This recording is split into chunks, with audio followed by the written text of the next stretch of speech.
Bienvenue au podcast Écologie et Société. Ici, on prend le temps de réfléchir ensemble à ce qui compte vraiment, notre rapport à l'environnement, à la démocratie et à notre manière de vivre ensemble. Mon objectif, c'est d'ouvrir un espace de dialogue, de poser des questions qui dérangent un peu parfois, mais toujours dans l'idée de rechercher les pistes de l'avenir plus humaines et plus durables. Parce que l'avenir ne s'écrit pas seul, il se construit en conversation et collectivement. Bonne écoute! All right, on est all set. Donc, bienvenue au podcast Écologie et Société. Donc, si vous n'aviez pas follow le podcast sur les réseaux sociaux comme Instagram, Apple Podcast et tous les médias sociaux, faites-le. Donc, aujourd'hui, on reçoit une amie de mes amis du Cégep que ça fait longtemps qu'on n'a pas vu.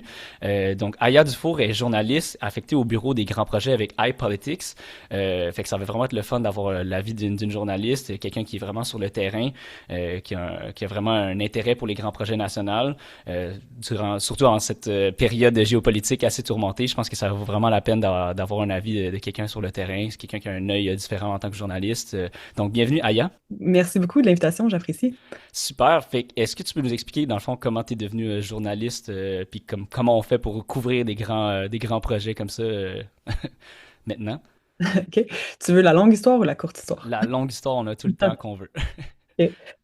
Bon, j'étais en travail social à Montréal, puis une amie mutuelle à nous, Pascal, m'avait suggéré d'appliquer pour le programme multiplateforme avec Radio-Canada, qui OK? est un programme qui donne une formation aux gens qui n'ont pas un background en journalisme.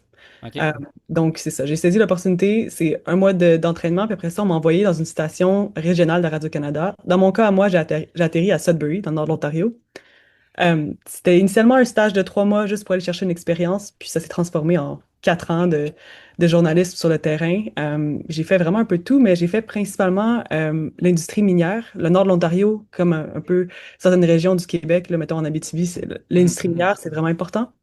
mhm. Il y a aussi beaucoup de Premières Nations, donc j'ai fait beaucoup de OK. reportages dans ces communautés-là, puis souvent l'intersection entre l'industrie minière et les Premières Nations. Donc, après avoir eu toutes ces expériences-là, j'ai commencé à chercher pour faire des histoires un peu plus grandes, plus à échelle nationale. Et c'est là que j'ai recommencé à regarder qu'est-ce qui se passait à Ottawa. Et j'ai vu que iPolitics, qui est un plus petit média, mais qui est vraiment spécialisé sur l'actualité sur la colline parlementaire, il venait juste de créer un poste basé sur la loi visant à bâtir le Canada. OK. Donc, il cherchait quelqu'un qui avait de l'expérience avec tout ce qui était extraction de ressources naturelles, réglementation, consultation avec les peuples autochtones. Donc, j'étais un bon fit, si on veut, puis c'est comme ça que j'ai atterri à Ottawa dans ce poste-là. Puis iPolitics, en fait, avant de couvrir justement ton background puis tout, je connaissais pas s'ils viennent d'où, c'est qui iPolitics? Euh, Ça a été fondé en 2013, OK, c'est puis, récent quand même. ouais, puis je dirais que je pense que la période de gloire était vraiment dans ces eaux-là, comme vraiment il y a 10 ans. Parce qu'en 2018, il y a eu des grosses coupes. Tu Ouais. sais, avant, il y avait comme OK. 20 journalistes avec ces médias-là, puis ça a descendu à genre 2. Oh, Euh, quand même, hein? OK. ouais, ouais, avec la crise des médias, puis la crise des revenus. Euh, je pense que là, avant, ça faisait partie de l'équipe Toronto Star. OK. Euh, Ça a été vendu à un ancien parlementaire qui a essayé comme de le rebâtir en fusionnant le média avec d'autres entreprises. C'est comme ça qu'ils ont réussi à garder le média en vie. Et donc là, maintenant, je pense qu'ils ont commencé à rebâtir un peu. Je pense que mon poste est partiellement financé par l'argent de Google. Euh, OK. OK. donc ça, c'est quelque chose qui a permis à certains plus petits médias de réembaucher du monde après avoir dû faire des coupes vraiment importantes. Puis pourquoi c'est si difficile de trouver du financement en journaliste? C'est-tu à cause des situations géopolitiques? Comme ça, c'est dû à quoi toute cette crise journalistique-là? Mais le journaliste, c'est plus vraiment quelque chose qui fait de l'argent, right? Comme tu le OK. vois, là, Bell qui Ouais. coupe des centaines de postes, comme Mhm. c'est pas un métier, c'est un métier, je veux pas être pessimiste, mais un peu en voie de disparition.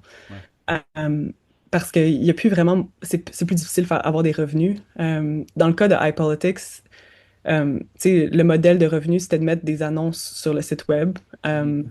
Mais là, étant donné qu'il y a beaucoup de gens qui se tournent vers les réseaux sociaux pour avoir leurs nouvelles, il y a moins de trafic sur les sites web. Qui est un peu Euh, dommage parce que justement les réseaux sociaux sur les ben tout ce qui est réseaux sociaux ça doit avoir plein de désinformation là, ça doit pas être trop génial là, mais c'est en même temps on Mhm. peut écrire n'importe quoi là. Tout le monde peut dire n'importe quoi. C'est dur de se différencier. Puis, tu sais, Mon employeur essaie d'avoir une plus grande présence en ligne, alors nous demande de faire des clips là, de comme 45 secondes sur les reportages qu'on fait sur TikTok. C'est vraiment terrible, mais il faut le faire. Ben, Euh, il y a le Devoir qui fait ça, là. Je trouve devoir vraiment faire. cool, là. Des fois, on font, Ouais, tu sais, les 2 minutes ouais, d'actualité, qu'est-ce qui s'est passé ouais. aujourd'hui. Je trouve ça cool, là, ces trucs-là. C'est cool, par contre, tu sais, l'algorithme, c'est un peu mystérieux, puis il faut que, tu sais, si tu veux avoir une bonne visibilité, il faut que tu sois un peu dramatique, il faut que tu sois un peu genre, Ouais. controversé, puis je pense que c'est pas vraiment un médium où que tu peux vraiment être nuancé, puis analytique, puis aller chercher les choses en profondeur. Il faut vraiment que tu sois Mhm. comme pour que ça performe bien, en tout cas. Puis même des fois, quand tu sais, je publie un reportage qui est super bien recherché, qui est appuyé par les faits, je vais dans la section commentaires, puis les gens m'accusent de faire de la désinformation. Ou, tu sais, je trouve que les gens ont la difficulté à voir qu'est-ce qui est comme du journalisme sérieux, puis qu'est-ce qui est quelqu'un dans sa voiture qui partage une opinion, tu sais. Ouais, parce que ben, eux-mêmes sont-tu vraiment informés, justement, avant Mhm. de pointer du doigt, là? Mhm. Ouais. Comment tu vis ça? Ben, c'est la réalité, right? Moi, je me Mhm. concentre sur comme qu'est-ce que moi je peux faire, qui est comme faire du travail de qualité. Puis, tu sais, une fois que tu mets ça en ligne, c'est en ligne pour toujours. Puis ça peut Ouais, servir de référence pour les gens qui cherchent l'information, mais il faut avoir des gens qui cherchent l'information. Je pense que de plus en plus, les gens s'attendent à juste que l'information apparaisse devant eux. Ils n'ont pas ouais. beaucoup d'attention. Tu sais, il faut que si c'est pas intéressant dans les 15 premières secondes, ils skippent. Ouais, tu sais, Euh, l'attention instantanée, là, mhm, ça revient à ça, là. mhm, mhm. Surtout avec le AI, j'imagine aussi là, tu sais, que, tu sais, il y a plein d'études qui montrent que tu sais, ça crée des rapports un peu comme ça fait pas beaucoup de sens, puis en plus l'AI se fait référence sur ces nouveaux rapports-là qui publient, et que là, ça devient comme exponentiel puis tout. Là. Ah ouais. C'est quoi ton avis là-dessus? Est-ce que genre, on fight ça à court de personnes journalistes qui font des bons trucs comme toi ou?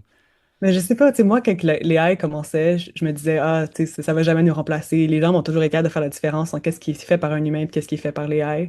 Mais l'autre jour, quand il y a eu, je sais pas, une genre de remise de prix ou whatever, puis il y avait une photo de Katy Perry puis de Justin Trudeau à ces prix-là, puis je l'avais envoyé à mon collègue en riant, puis j'ai dit, oh mon Dieu, je vais jamais me tanner de voir ces deux-là ensemble. Puis turns out que c'était une photo qui avait été faite par l'intelligence artificielle, puis je l'avais même pas spoté. Puis là, j'étais comme, ah! Je Oh suis mon rendue une dieu! grand-mère sur l'Internet. C'est ça, on se fait vieux, là! Ouais. Comment t'es venu à couvrir les projets, les grands projets d'intérêt national ici? Puis ça ressemble à quoi le day-to-day pour le couvrir? Ouais, ben, quand on m'a embauché, tu sais, je savais que ça allait avoir un lien avec tout ce qui était comme industrie minière, industrie pétrolière, ou tu sais, tout ce qui est comme de plus grandes ressources d'extraction naturelle, infrastructure. Mais je savais pas vraiment à quoi m'attendre parce que c'est pas un poste qui existait, OK, puis il y avait pas vraiment d'équivalent ailleurs dans d'autres médias. OK. Puis quand on m'a embauché, on m'a vraiment dit, page blanche, on sait pas à quoi ça va ressembler, mais on sait que c'est un sujet vraiment important qui doit être couvert. Wow. Donc, ce que j'ai commencé à faire, c'est que j'ai vraiment étudié en profondeur la loi en tant que telle. Puis à partir de là, je veux dire, il y a tellement d'autres sujets comme qui sont en lien. Puis là, au final, je veux dire, à chaque jour, il y a quelque chose que je dois couvrir, que ce soit un peu directement ou indirectement lié à la loi des grands projets, mais ça fait quand même partie de ce mouvement plus grand-là de euh, l'administration, le gouvernement Carney qui essaie d'accélérer la mise en place des grands projets d'envergure qui vont coûter très, très cher et qui vont avoir un gros impact là, sur notre société. Puis est-ce que t'as étudié un peu tu sais, le droit en environnement aussi un peu pour voir le comparatif de c'est quoi les impacts ou est-ce que tu as fait Mhm. des études là-dedans? Est-ce que tu travailles avec des collègues qui, eux, sont experts là-dedans ou? Euh, Pas vraiment, je veux dire, moi j'ai fait ma maîtrise en études de guerre stratégique au collège militaire. Oh, mondial, Euh, OK. ouais, fait que c'est vraiment, j'ai pas rapport. Mais je veux dire, la loi en tant que telle, je veux dire, quand on la lit vraiment attentivement, puis tu sais, je peux peut-être juste pour les gens qui nous écoutent, donner un peu de background sur cette loi-là. Tu sais, on sait que le premier ministre Mark Carney a été élu à la fin avril. Mhm, Ce projet-là, visant à bâtir le Canada, a passé en juin. Donc, mhm. moins de 2 mois, c'est extrêmement, extrêmement rapide pour quelque chose qui passe au Parlement. Je veux dire, ça, c'est pas quelque chose qui a été vraiment. Il n'y a pas eu un gros débat, puis il n'y a pas eu beaucoup de. Je veux dire, je pense qu'il y a pas. Il y a Pas une beaucoup de gens, par exemple. résistance, Il n'y genre, a pas eu de ouais. résistance. Sauf les Premières Nations, puis le Bloc québécois étaient vraiment contre. Mais pas assez de poids au Parlement pour faire une différence parce que, au final, les conservateurs, eux, c'est tout ce qu'ils attendaient. Ils attendaient un projet de loi Ouais. comme ça qui permettrait de contourner certaines lois, surtout les lois environnementales. Donc, quand les libéraux ont proposé ce projet de loi-là, les conservateurs étaient comme, oh yeah! Let's do this. support, puis c'est eux qui étaient en minorité, justement, fait qu'ils ont eu du gros support là-dessus, j'imagine. Ouais, exact. Fait que ça l'a Ok. passé à la vitesse de l'éclair. Puis, tu sais, je veux dire, les Premières Nations se sont mobilisées super rapidement. Il y a eu des manifestations partout. Ils sont venus à Ottawa pour rencontrer le premier ministre. Ils ont mis de la pression. Ils faisaient tout pour changer certains mots dans le projet de loi. Et ils ont réussi. Je veux dire, je vais expliquer un peu plus tard, mais euh, c'est vraiment quelque chose qui est passé très rapidement et qui va avoir un impact énorme sur la façon dont on réglemente les projets. Donc, le projet visant la loi euh, ne définit pas qu'est-ce qui est un intérêt national. Au Ouais. final, c'est le gouvernement, c'est le cabinet qui va décider qu'est-ce qui est d'intérêt national. Mhm.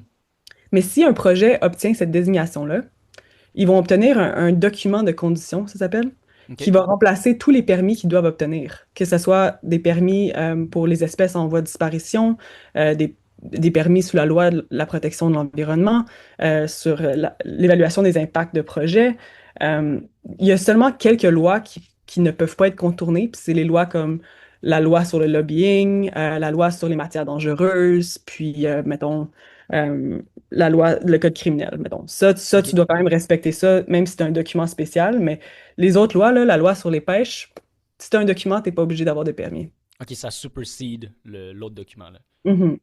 Puis d'ailleurs, quand que le premier ministre Mark Carney a commencé à dire quel genre de projet qu'il avait en tête pour une désignation d'intérêt national, il a nommé le projet de Contrecœur à Montréal comme un exemple Mhm. et il l'a référé au bureau des grands projets. OK. Ça, c'était comme parmi les premiers projets, puis les gens regardaient ce projet-là puis se disaient, ah, ben c'est peut-être dans ce contexte-là que la loi va être utilisée, right? Parce que OK. à ce moment-là, en septembre dernier, quand le projet attendait deux permis du département des pêches et océans de Canada, parce que, évidemment, c'est un projet qui va nuire à l'environnement du poisson cuivré, qui est comme une espèce en voie de disparition qui existe seulement à Montréal. Donc, si ça OK. disparaît pour toujours. Et c'était comme le seul permis manquant au projet, si on veut. Donc, on se disait, OK, bon, ce projet-là va peut-être être désigné comme un projet d'intérêt national et n'aura pas besoin de De permis respecter tout ça, là. OK. de respecter tout ça. Mais finalement, ils ont décroché les permis qu'ils avaient besoin en janvier.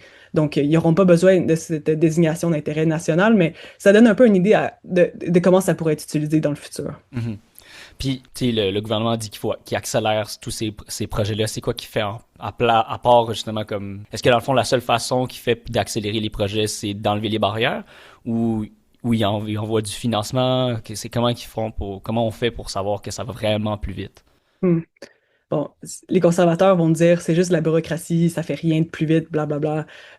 Les libéraux vont dire ah ben nous on a mis en place un bureau des grands projets, on a embauché comme une trentaine de personnes qui viennent de tous les secteurs comme la finance, le droit. La personne qui est comme à la tête du bureau des grands projets, Dawn Farrell, c'est elle qui a mené à terme le projet de Pipeline Trans Mountain. Pour te OK. donner un exemple. Tu sais, ça, c'est un projet super controversé qui a pris des années, qui a coûté comme 30 milliards de plus que ça devait. Gros Mais impact environnemental en plus aussi, aux c'est sûr. impacts, oui, évidemment. Mais tu sais, c'est quand même une personne qui est capable d'exécuter les choses qui semblent vraiment difficiles puis impossibles. Fait qu'ils l'ont mis, elle, à la tête du bureau des grands projets. Personne Donc, stratégique à mettre ici, là, ouais. ouais, très stratégique. Mais tu vois, il y a beaucoup de monde qui ont des liens avec l'industrie pétrolière qui ont été nommés comme qui travaillent dans ce bureau-là. Il y a du gros Euh, lobbyisme qui se passe, c'est sûr et certain, là. oui, ben, je veux dire, tu peux le voir dans comment t'appelles ça, le Registry of Lobbying. Genre, OK. tu- Ouais. ouais. Tu peux le voir, là, qu'il y a plein de rencontres entre des entreprises puis le bureau des grands projets. D'ailleurs, c'est pas tous les... On peut voir à travers ce registre-là que le bureau des grands projets travaille sur des projets qui n'ont pas nécessairement été référés à eux.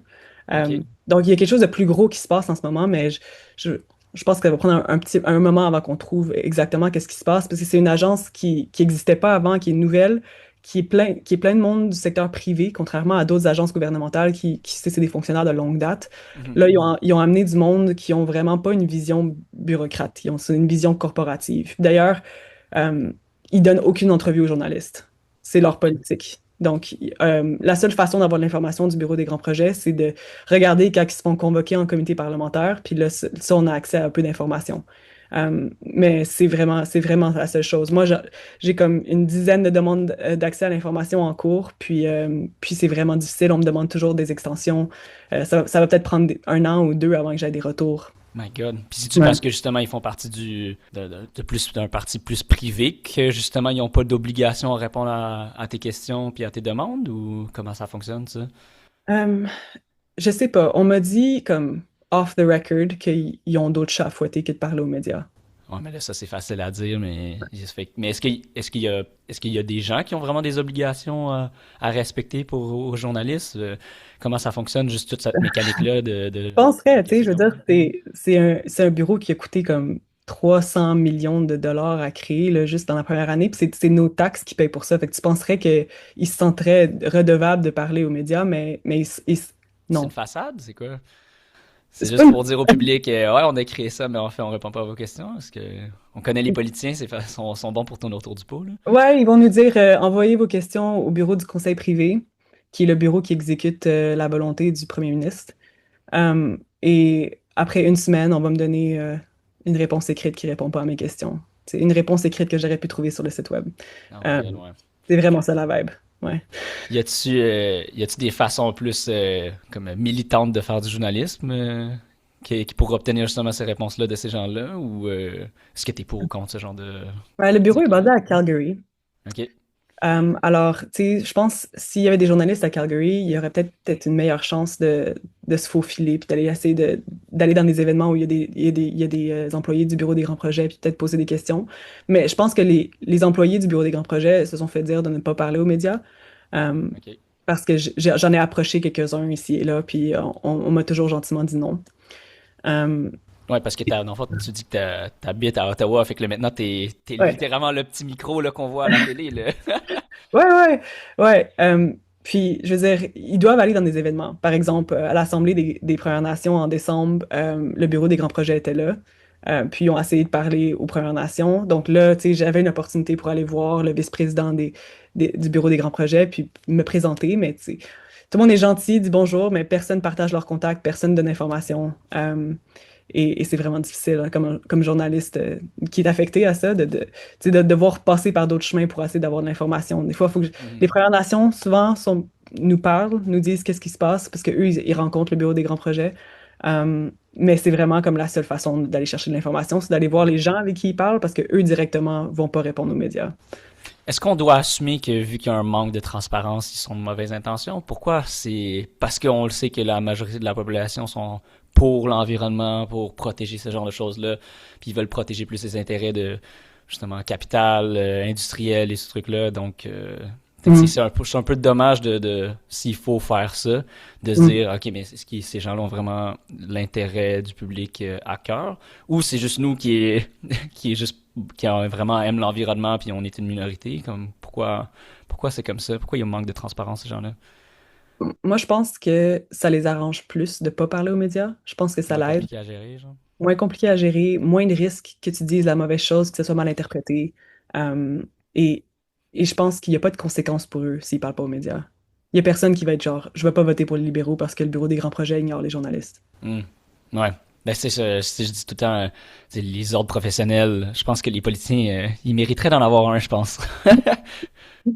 Non, mais c'est dommage, il devrait y avoir une pression. Tu sais. Je pense qu'il devrait au moins parler à un média. Tu sais, je dis pas fais la tournée, là, mais parle à un des médias. Je veux dire, c'est pas normal qu'on n'ait jamais entendu parler de Don Farrell directement. Mhm, mhm. Euh, je, trou- je trouve que les gens devraient être un peu outrés, mais tu sais, en même temps, en tant que journaliste, on est tout le temps comme ça. Tu sais. On est tellement à fond dans un sujet qu'on se retourne, mais on est comme, mais pourquoi personne n'est outré? Parce que les gens, il se passe tellement de choses dans nos vies qu'on n'a pas le temps vraiment de se pencher sur certains trucs, sur tout ça. Ouais, ben, tu sais, je veux dire, la gardienne d'enfant qui est en train de garder, elle s'informe peut-être pas nécessairement, ça la concerne un peu moins, à part si c'est les tarifs de la garderie, mettons, là. Exact, exact. Puis, tu sais, je comprends. Puis surtout, le projet de loi visant à bâtir le Canada qui a créé le Bureau des grands projets a passé tellement rapidement, Hmm. puis avec tellement peu d'attention comme médiatique, je pense, dans certains cercles. Je pense que, tu sais, les gens qui s'intéressent à l'environnement, les gens qui s'intéressent aux droits des Premières Nations ont vraiment suivi ce dossier-là, mais je te dirais qu'en général, dans les autres cercles, surtout comme dans les cercles plus conservateurs où on dit que les lois fédérales empêchent le développement économique. Mhm. Je veux dire, la loi visant à bâtir le Canada était vue comme quelque chose de très positif. Ouais. Ben, Mhm. j'ai l'impression que, tu sais, on dit souvent, oh my god, les projets, ils se font jamais, c'est trop lent. Puis là, ils se font Mhm. rapidement. Puis là, c'est comme, c'est quoi le juste milieu, là? Il faut qu'ils se fassent rapidement ou il faut qu'ils se fassent correctement? Comment on Mhm. fait pour juger? Est-ce qu'il y a des Mhm. projets que tu dirais que ça est fait correctement? Euh, la critique qui a été, parce que là, le Bureau des grands projets a été créé en août. Le, En septembre, premier ministre Carney a référé 6 projets. Donc, quand tu réfères un projet, ça veut juste dire que le Bureau des grands projets va regarder ton projet vraiment attentivement, puis il va décider si ou non il recommande une désignation d'intérêt national. OK. À date, on n'a aucun projet il y a eu une recommandation d'intérêt national. Ah Là, ouais, en ce OK. moment, non. Comment ça? Ouais. Euh, ben, parce que ça va être vraiment controversé le Ça jour va qu'un l'être pour projet de est vrai, désigné. ouais. OK. Parce que là, ça veut dire que le projet va obtenir une désignation. Euh, Puis d'ailleurs, je peux te dire, je pense que le projet qui va être désigné, au début, quand la loi a passé, on pensait qu'il allait peut-être avoir une quinzaine de projets qui allaient être désignés. Puis au fil du temps, on a compris qu'il y a peut-être juste un ou deux projets qui vont être désignés. Donc, on peut OK. voir que le gouvernement sauve son capital politique pour un de ces projets-là qui va être plus controversé. Ce qui Puis, est une si bonne tu regardes, nouvelle qu'ils mettent pas ça, qu'ils divisent ça sur, tu sais, qu'ils diluent pas tous les fonds publics, non? ouais, je pense qu'au final, c'était peut-être pas nécessaire. Comme beaucoup des projets vont à travers le processus réglementaire, puis c'est une bonne chose parce que ça les permet de planifier leurs projets en conséquence, tu sais. On Mhm. revient à l'exemple de Contrecœur. Tu sais, oui, obtenir un permis pour la destruction de l'habitat du poisson cuivré, c'était comme une étape qui a demandé beaucoup d'efforts de la part du port de Montréal. Mais en même temps, c'est ce qui leur a permis de planifier la construction d'un environnement alternatif. Tu sais, Mhm. comme c'est ce qui permet de faire un bon projet, c'est de passer à travers ces règlements-là. Mhm. Donc, je pense que en général, le gouvernement n'a pas vraiment un appétit pour aider les projets à contourner les lois. Mais je pense que certains projets qui vont seulement voir le jour s'ils sont capables de contourner les lois, comme par exemple le projet de l'Alberta qui veut construire une pipeline là, des sables bitumineux jusqu'au nord-ouest de la Colombie-Britannique. Ça, c'est pas le genre de projet, c'est le genre de projet qui demanderait tellement de temps en termes de permis puis de réglementation. Et les investisseurs sont pas prêts à mettre de l'argent dans un projet comme ça, à moins que le gouvernement promesse que on va vous donner les permis avant même que vous ayez besoin de mettre l'argent. C'est comme, on va vous donner cette garantie-là, cette certitude que vous allez pouvoir mener le projet à terme avant même que vous ayez commencé la construction. Mhm. OK. Est-ce que, puis, tu sais, on parle de justement de donner du capital, puis des permis. Justement, dans ton expérience, comment ça se fait ce déploiement de capital-là? Comment les gens font ça? Puis comment tu fais pour obtenir des informations sur ce genre de choses-là? Des subventions, des prêts, des garanties de participation? Comment ça fonctionne, ça? Les 11 premiers projets qui ont été référés au Bureau des grands projets, la critique, c'était qu'ils étaient tous pas mal déjà prêts. Tu sais, il y OK. avait tous pas mal déjà le financement en place. La plupart avaient tous les permis en place, puis ils étaient comme à quelques mois d'avancer à leur prochaine étape. Fait que tout le monde disait, ah ben là, c'est pas vraiment des projets qui ont besoin d'aide. Euh, C'est des mais projets quand même entamés, entre guillemets, genre? Mhm. Je pense que OK. c'est un peu ça la logique du gouvernement, c'est qu'ils vont éviter de dépenser l'argent public dans ces projets-là, mais en donnant une espèce de approbation gouvernementale au projet, tu sais, le projet peut se retourner vers les investisseurs et dire, ouh, on a été référé au bureau des grands projets, on est vraiment sérieux, tu sais, on est potentiellement d'intérêt national. Et là, après ça, les investisseurs privés, comme c'est comme une espèce de marketing pour eux, Ouais, si right? il y a une tribune médiatique par le Ouais. gouvernement, genre, ouais. Ouais, puis tu peux voir ça, genre, retournons au projet de l'expansion de Contrecœur du port de Montréal. 2 semaines après qu'ils ont été référés au bureau des grands projets, ils ont signé une entente avec DP World. Tu OK. vois? Euh, Puis ça faisait longtemps qu'ils cherchaient un partenaire privé parce qu'il manque des milliards de dollars pour finir ce projet-là. Donc, tu sais, je veux dire, ils n'ont pas eu d'accélération, ils n'ont pas eu oui, ils ont eu de l'argent public là, via l'infrastructure, la Banque de l'infrastructure du Canada, mais le gouvernement n'a pas eu à donner de l'argent pour qu'un investisseur soit intéressé par OK. la suite. C'est quand Donc, c'est même un une peu- bonne chose pour que ça avance plus rapidement. oui, tu le vois, mettons le projet de Foreign Mining en Saskatchewan. Lui aussi, il avait il y avait son financement, il y avait ses permis, il était à quelques mois de commencer la production. Puis 2 mois après avoir été référé au bureau des grands projets, il s'est fait acheter par une plus grande compagnie minière canadienne. Puis OK. quand tu regardes comme les documents d'analystes, d'investisseurs, comme une des choses qui revenait tout le temps, c'est que la compagnie n'arrêtait pas de dire, ah ben, on a un projet potentiellement d'intérêt national. Tu vois que c'est vraiment utilisé comme un point de vente.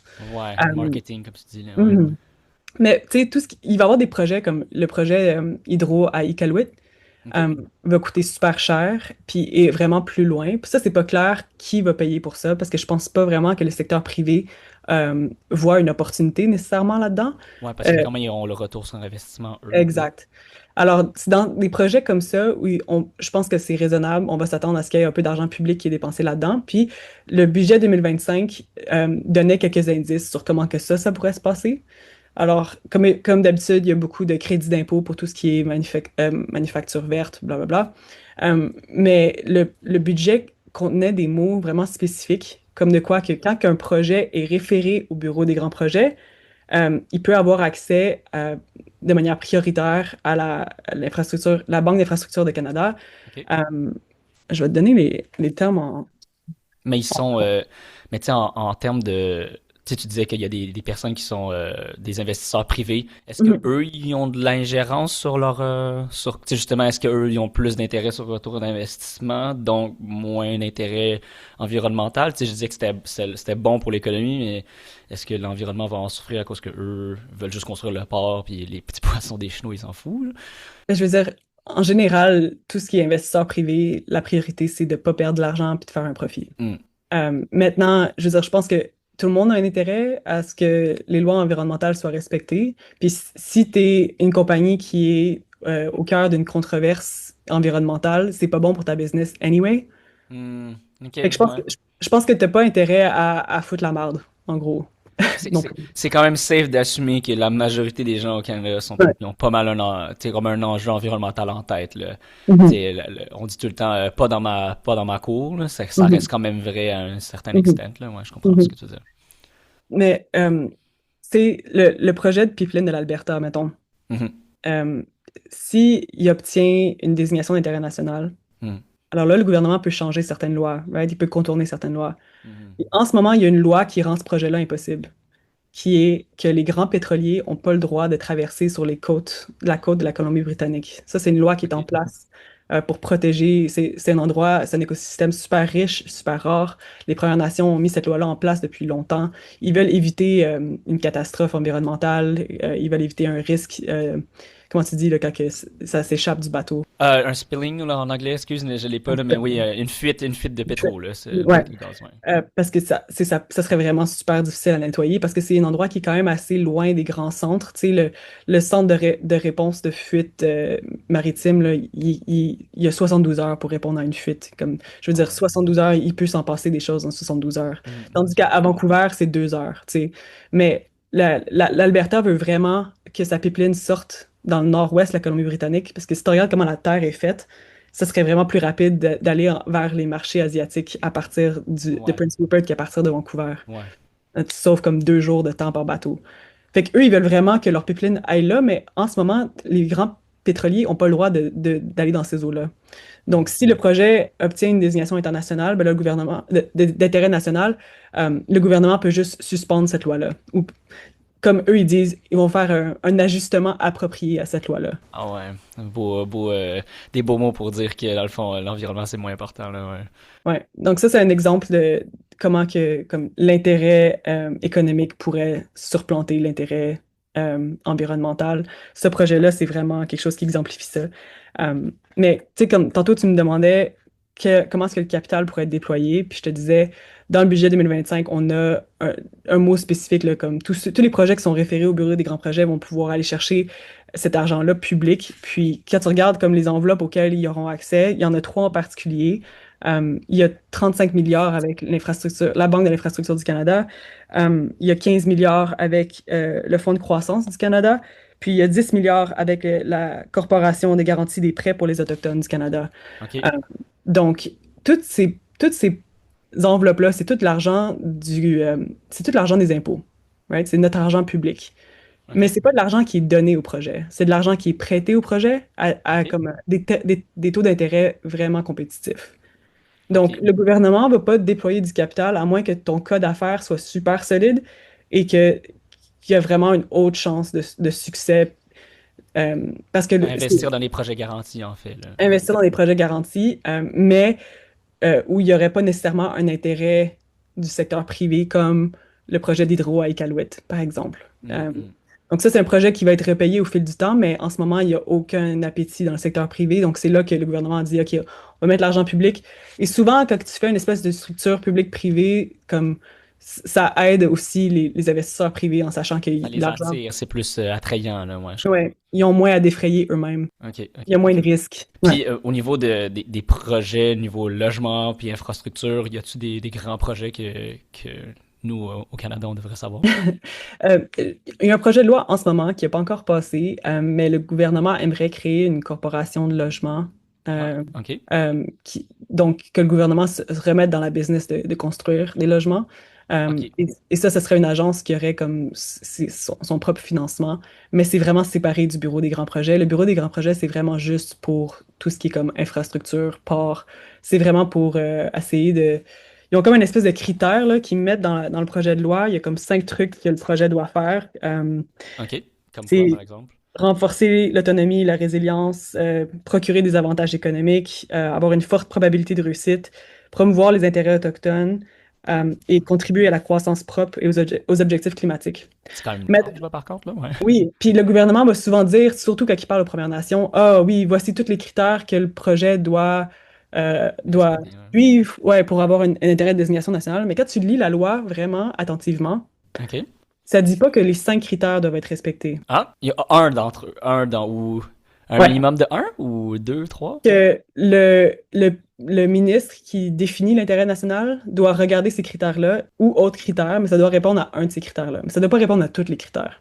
Ah ben là, au pire, tu choisis le haut chance de succès, puis c'est gagné, là. OK. Uh-huh.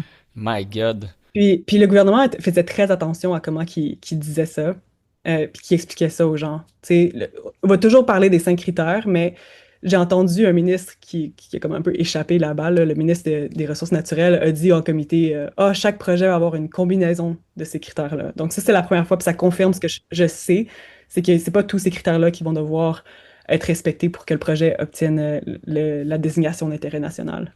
Mais que ça, c'est pas dans nos intérêts, justement, de... C'est comme une façon contournée de dire que l'économie, c'est plus important, dans le fond, non? C'est comme comment ils vont réellement dire que les intérêts autochtones, jusqu'à dans tout ce que tu t'as mentionné, il y a beaucoup de destruction d'environnement autochtone, j'ai l'impression, fait que au pire, Ouais. ils cochent jamais cela, c'est ça qu'ils vont faire. Comment on peut, Mm. est-ce qu'il faut nous on s'informe Mm. sur la quantité de projets qui peuvent les affecter, Mm. puis aller en manifestation contre ça ou... C'est vraiment intéressant cette question-là parce que tu sais, la désignation nationale, je disais tantôt qu'il y a certaines lois qui peuvent pas être contournées. Tu Ouais. sais, la loi sur les Indiens en est une. Ok. Ok. OK? Donc, mais la loi sur les Indiens, tu sais, ça dit que tu dois consulter les Premières Nations pour des projets qui affectent leurs droits. Consultation, c'est pas veto. Fait que tu dois consulter selon tu sais, comme l'intensité de l'impact que le projet va avoir. Mhm. Fait que si, par exemple, tu es une entreprise minière, tu fais juste l'exploration sur un territoire, quand tu fais juste l'exploration, ça n'a pas vraiment d'impact sur le territoire, right? Tu fais juste driller à quelques petites places, puis blablabla. Ça va. Fait que, au final, peut-être que tu peux t'en sortir en envoyant juste une lettre ou peut-être en rencontrant la Première Nation une fois. Puis là, tu vas avoir, tu sais, on appelle ça en anglais le duty to consult. Ok, ouais. Ouais, je sais pas. Le devoir de consultation. Ouais. Le devoir de consultation serait respecté dans ce cas-là, mais si tu vas construire une pipeline qui va traverser leur territoire ou qui va traverser ou tu vas lever un projet de loi qui empêche les grands pétroliers de traverser leur eau, euh, ben là, dans ce moment-là, tu dois vraiment consulter au plus grand niveau. Fait que tu dois vraiment te rendre sur place, tu dois écouter c'est quoi leurs préoccupations, puis faire, tu sais, concevoir Comment ton faire projet en respecter ton conséquence. projet à travers justement leur moyen de vie. Ouais. Ouais, je comprends. Mais au final, tu sais, c'est une Première Nation dit depuis le début, on veut pas cette pipeline-là, on veut pas ce projet-là, on veut pas ce projet minier-là, mais que l'entreprise a fait sa job en termes d'écouter tes préoccupations puis d'essayer d'adapter le projet en conséquence, bien au final, tu pourrais aller en cours puis tu aurais quand même respecté ton devoir de consulter, même si la Première Nation est contre. Fait que ça peut passer quand même, même s'ils sont contre. Ouais. Fait que ça n'a pas vraiment de poids légal, ça veut dire, ou de poids. C'est juste que l'unanimité, c'est un standard qui est assez élevé. Puis c'est pas un standard qu'on s'attendrait même pour des communautés non autochtones. Qu'est-ce que Right? tu veux dire? Je suis pas sûr de comprendre. OK, mettons, un projet de pipeline traverse comme un large territoire. Il y a 200 Premières Nations qui ont un Ah, impact, c'est petit, ouais. qui ont un impact sur eux. Mettons qu'il y en a 100 qui sont pour, 100 qui sont contre. Ok, ouais. Tu peux pas t'attendre à ce que tout le monde soit Ouais, d'accord. ouais. Ouais, right? ouais. Puis tu vas Ouais, pouvoir dire que ton projet, tu sais, correspond, tu as fait ton devoir de consultation, tu ouais. promouvois les intérêts des communautés autochtones parce qu'il y en a une centaine qui sont partantes, puis check, il y en a même une dizaine qui ont investi leur propre argent dans le projet. OK. Alors, tu sais, c'est comme, tu te concentres là-dessus, puis tu ignores un peu les autres communautés qui Ils ne sont sont contre pas. le Ouais. projet. Ouais. Fait que c'est un peu ça, c'est un peu ça que je veux dire par unanimité, parce que on peut pas s'attendre à ce que toutes les Premières Nations soient d'accord non plus. De la même Ouais. façon qu'on s'attend pas à ce que tout le monde soit d'accord pour l'expansion du projet Contrecœur, par exemple. OK, je comprends. Puis, tu sais, tu disais que il n'y a pas vraiment de projet sur le logement. Pourtant, c'est quand même un cheval de priorité pour le gouvernement. Tu sais, ça, il arrête pas de dire Mhm. qu'il y a une crise du logement au Canada. Là, tu sais, c'est pas juste au Québec, puis en Ouais. Ontario, puis dans les grandes villes. C'est quand même un problème majeur. Il n'y a Mhm. pas de projet majeur. Ça compte pas comme une infrastructure. Tu sais, tu disais que il allait construire des trucs. Est-ce que ils vont être propriétaires de ces nouvelles constructions-là? C'est quoi ce projet-là, en fait? Euh, je pense qu'ils vont essayer de trouver des façons innovatrices d'encourager la construction. Puis ça va être ça leur mandat. Puis on peut en faire un épisode spécifiquement là-dessus si tu Ouais. veux, là, mais c'est vraiment comme ça fait pas partie de la loi en visant à bâtir le Canada. OK. Euh, C'est c'est pas un comme projet majeur, ouais, je comprends. non, c'est pas considéré comme un projet majeur, non. C'est une problématique majeure, mais c'est pas. Certainement, on le ressent, surtout notre génération, que c'est une problématique Ben majeure, oui, mais mais c'est ça que j'ai l'impression. C'est dommage parce que je veux dire, on fait partie de cet ensemble de projets-là, mais tu sais, j'ai l'impression que c'est comme. C'est un peu comme les routes, là. On va mettre plus de voies, mais finalement, il y a autant de trafic, même si tu penses-tu que ça va régler le problème ou est-ce que ouais. vraiment le gouvernement trouve que c'est réellement important? Tu sais, je veux dire, il investit. Pourquoi ça n'a pas la dénomination de projet national, mais c'est ça qui affecte réellement les Canadiens dans le day-to-day basis, là? Je veux dire, admettons que réellement l'économie va mieux, puis oui, il y a un pipeline, puis tralasi, tralala, mais je veux dire, ça crée des jobs, certes, puisque Mm, le GDP du Canada va mieux, mais dans le mm. day-to-day, les Canadiens, ça les aide pas vraiment. Pourquoi ça n'a pas la dénomination hum, de projet national, ce genre de choses-là? C'est vraiment intéressant. Je pourrais pas te dire. Je pense que ça veut dire quelque chose, que ce soit le premier projet de loi que le gouvernement Carney a passé, que ce soit la loi visant à bâtir le Canada. Mhm. C'était ça la priorité. Je pense que c'était pour un peu enlever le momentum que les conservateurs avaient dans ce dossier-là. Tu Ah, sais, ok, ouais. les conservateurs n'arrêtaient pas de dire ça prend 10 ans à construire une mine, on arrête de perdre tous les investisseurs, ils vont aux États-Unis parce que les États-Unis se déréglementent si rapidement, tandis que nous, on garde toutes nos réglementations en place. Fait que quand tu es un investisseur international, c'est où tu vas aller mettre ton argent? Dans une juridiction qui n'a plus de loi ou dans une Ouais, ouais. juridiction qui Ouais, t'emmène.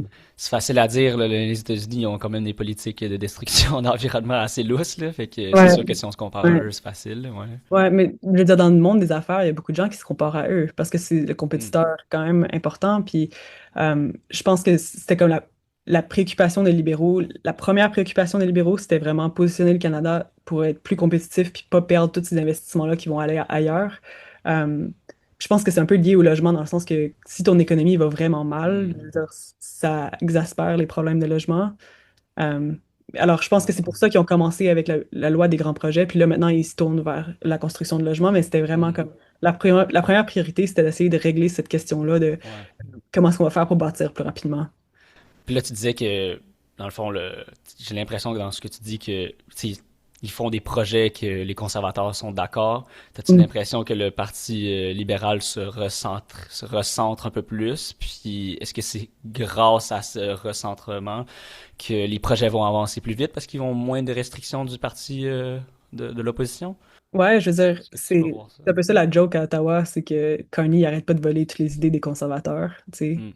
Hmm. Puis, tu sais, on le voit là avec les membres du Parti conservateur qui Ils défectent. disent They stole our ideas, là. Littéralement. Ouais. C'était notre projet, ça.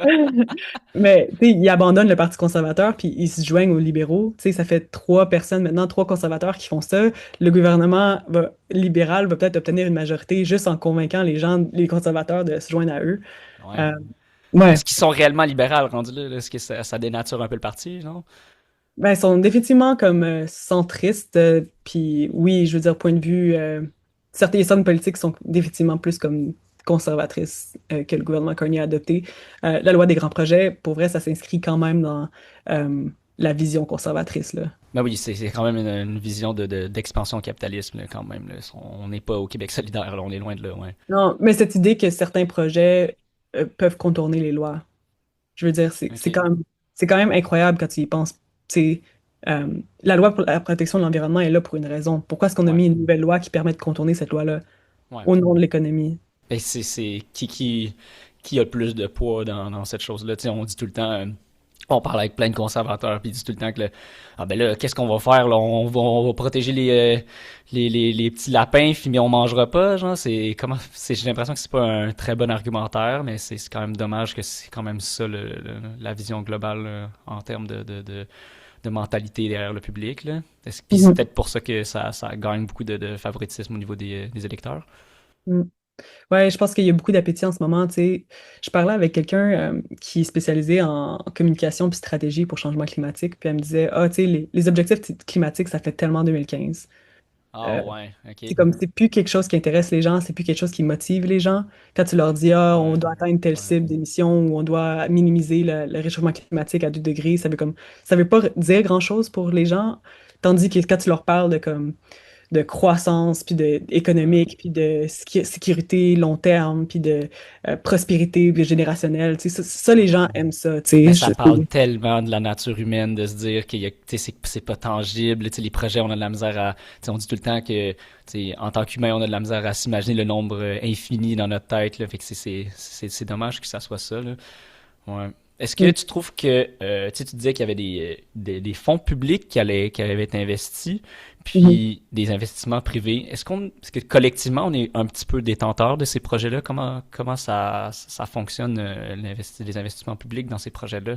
Est-ce qu'on a des retours sur investissement en tant que collectivité? Est-ce qu'on a des retours d'impôts ou c'est juste, bon, on se fait littéralement juste sucer du cash derrière nous, puis on paye des impôts à plus finir, puis nos infrastructures au bout de la ligne sont pas si bien investies comme les routes du Québec? Je pense pas qu'on va avoir des redevances. Ça On va serait te le nice. dire. Mais je pense qu'on va pas perdre d'argent non plus. Non, ok. OK? On va bénéficier de au moins ces infrastructures-là, Ouais. right? Par exemple, je ne sais pas si tu as entendu parler de un des projets qui a été référé au bureau des grands projets, c'est les petits réacteurs modulaires. Oui, oui. Ouais, Nucléaire, right? ouais, ouais. Donc ça, c'est quand même, tu sais, il n'y a aucun pays dans le G7 qui a cette technologie-là.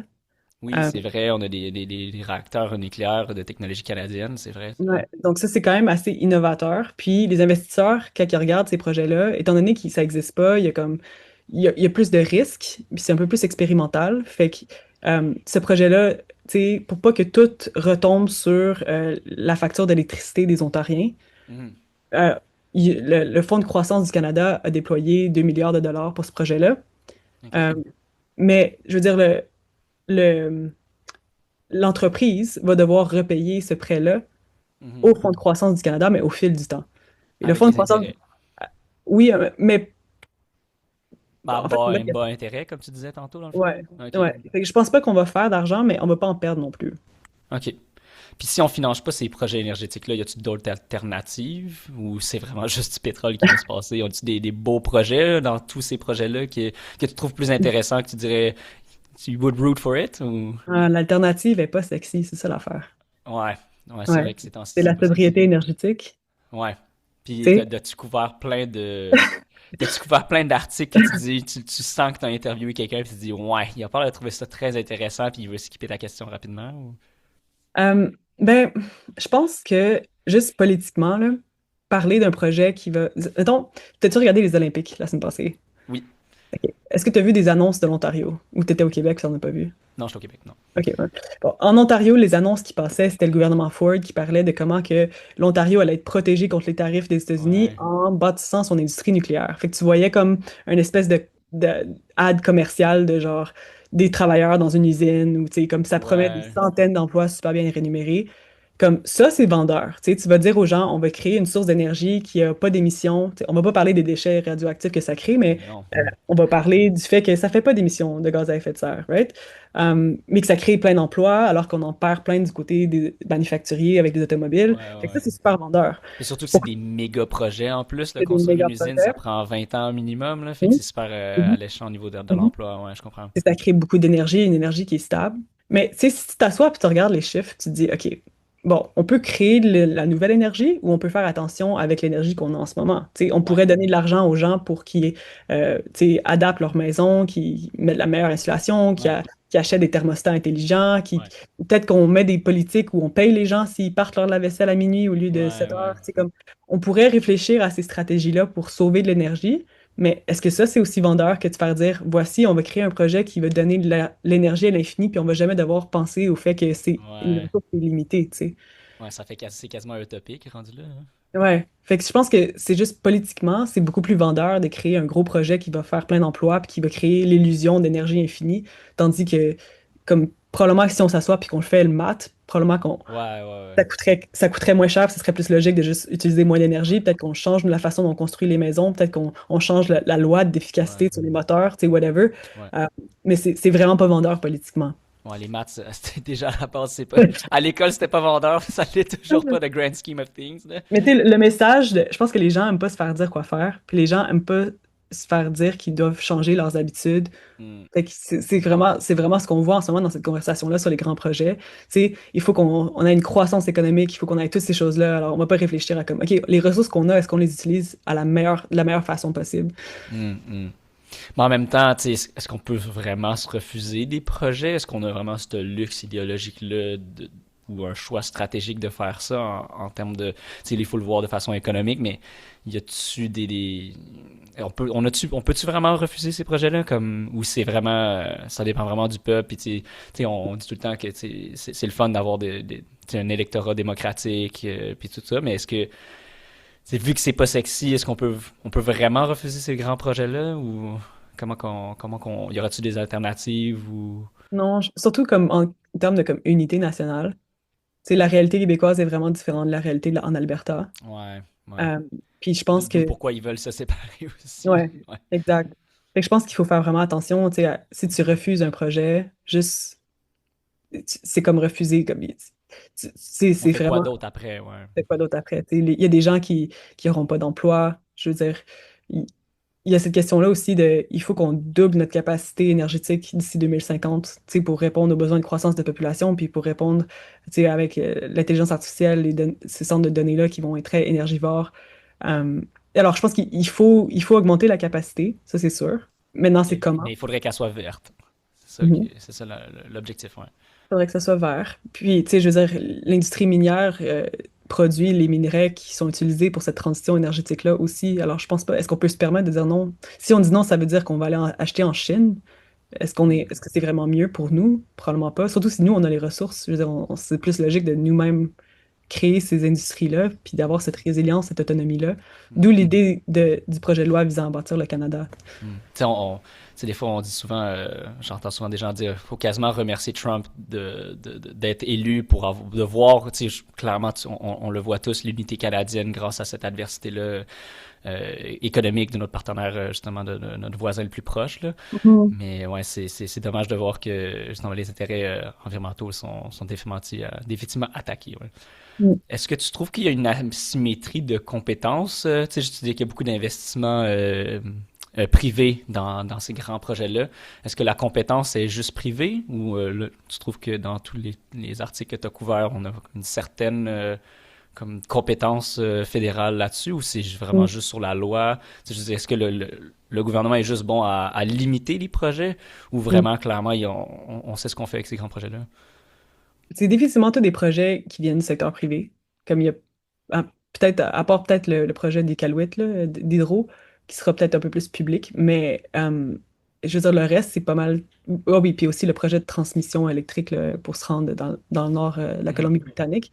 Mais je veux dire, en général, c'est tous des projets qui sont menés par le secteur privé. Puisque quand moi j'appelle les entreprises, puis je leur demande, tu sais, c'est quoi votre expérience avec le bureau des grands projets, on me dit, ah mon Dieu, ça fait tellement du bien. Parce qu'avant, là, quand on Ah, faisait un projet, il fallait qu'on aille voir le département de transport, le département de l'environnement, ah, le ok. département de temps.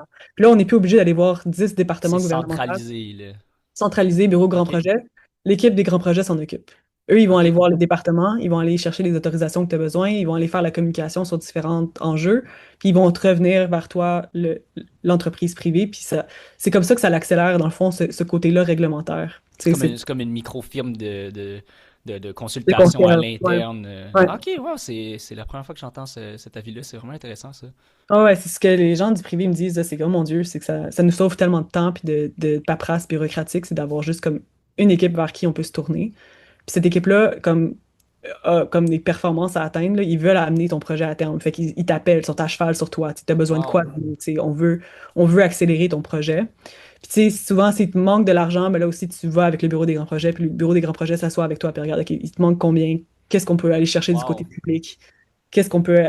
On a-tu des connexions avec des investisseurs? Comment est-ce qu'on peut tout amener du monde à la même table? C'est Hey, un peu ça, ça c'est vraiment l'idée. un avis complètement différent de ce qu'on entend dans les médias. My God, pas beaucoup de bureaucratie, on n'entend pas ça souvent. Là. My God, t'as vu ça souvent quand même ou Ben, dans les 11 projets qui ont été référés, c'est ça que je fais depuis quelques mois, c'est que je les appelle régulièrement, puis tu sais, je veux savoir c'est quoi votre expérience. On n'a jamais eu de bureau de grand projet, on ne sait pas comment ça fonctionne. Fait que la seule façon que je peux avoir l'information, c'est d'appeler les entreprises directement, puis c'est ce que j'entends, c'est ce qu'on me dit. wow. Ah, c'est vraiment Ouais. intéressant ça. Puis tu sais, tu disais tantôt qu'il y avait des projets qui étaient de vraiment basse, de bas risque. Et ils ont-tu vraiment comme un peu, tu sais, je veux dire, SR-Click, c'est le meilleur exemple, là. Est-ce qu'ils sont vraiment tenus avec, ils ont-tu une rigueur? Comment on fait pour, tu sais, est-ce que justement, dans toutes tes entrevues, est-ce que tu as parlé avec des gens, tu sais, ils évitent tout le temps la question, mais ces gens-là sont vraiment retenus pour leur responsabilité puis tout, là, c'est un peu dommage. As-tu des exemples à donner justement d'entrevues que tu dis, si bol, ces gens-là, ils devraient être punis, mais ils le sont pas, là?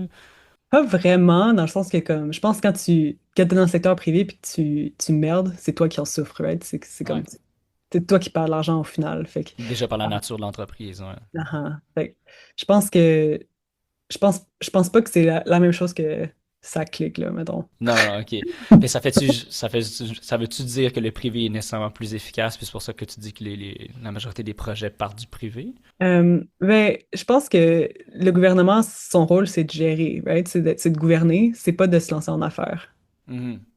Fait que, tu sais, c'est pas le gouvernement qui va aller faire de l'exploration sur une puis de monter un projet de plan d'affaires pour une mine de nickel à Timmins, là, tu sais. C'est une entreprise Ouais, privée ouais. qui va faire ça. Tu sais. On s'attend pas à ce que le gouvernement fasse ça. Ouais, ouais. Ok, je comprends. Ouais. Qu'est-ce que tu as appris de plus intéressant dans toutes tes recherches sur les grands projets que tu as dit, wow, c'est vraiment le fun d'être journaliste? C'est toujours le fun d'être journaliste. J'ai, en janvier, c'était difficile parce que il y avait percé, le Parlement est en pause. Fait qu'il se passe pas Ouais. grand-chose à Ottawa après les fêtes, là. Fait que pendant comme 4 semaines, j'étais genre, oh mon Dieu, c'est tellement tough de trouver un sujet, tu sais, trouver des idées.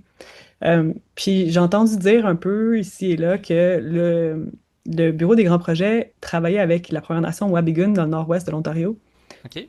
Je trouvais ça vraiment étrange parce que, je veux dire, c'est pas un projet qui a été référé au Bureau des grands projets. C'est le OK. projet d'enfouissement en profondeur des déchets nucléaires. OK, ouais, ouais. Dans le Ouais. grand bouclier canadien, en fait, là, ouais. Mhm. Mais c'est pas un grand projet, dans le sens que ça n'a pas été référé. J'ai jamais entendu parler, Mark Carney, parler de ce projet-là comme étant un grand projet. Puis, je veux dire, le bureau des grands projets a tellement déjà beaucoup de travail à faire. Fait que pourquoi est-ce qu'il s'intéresserait? Pourquoi est-ce qu'il rencontrerait la Première Nation Wabigoon euh, pour ça? Fait que j'ai appelé la Première Nation, puis on m'a dit, ah oui, oui, il s'assure qu'on va avoir les choses qu'on a besoin pour pouvoir devenir l'hôte de ce site de déchets-là. Alors, nous, on a besoin de comme plus d'infrastructures communautaires, on a besoin de meilleure connectivité Internet, on a besoin de meilleures routes. Euh, et le bureau des grands projets s'assure qu'on va avoir besoin de ce qu'on a besoin pour pouvoir accueillir le bureau Ah, des... Ça, je trouve ça vraiment intéressant parce que ça nous a un peu donné un indice comme de quoi que le mandat du bureau des grands projets est peut-être vraiment plus large que ce qui a été initialement euh, présenté aux Canadiens, tu qui sais. est une bonne chose.